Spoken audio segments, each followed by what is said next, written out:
Learn how to effortlessly add money to your Revolut account with these clear steps provided in this comprehensive guide. To begin, log into your Revolut app.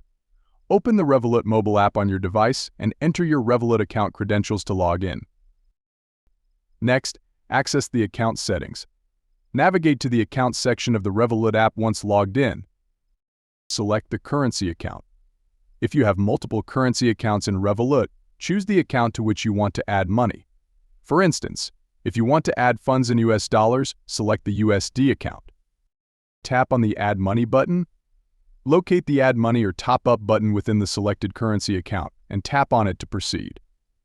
Choose the funding source and enter the amount.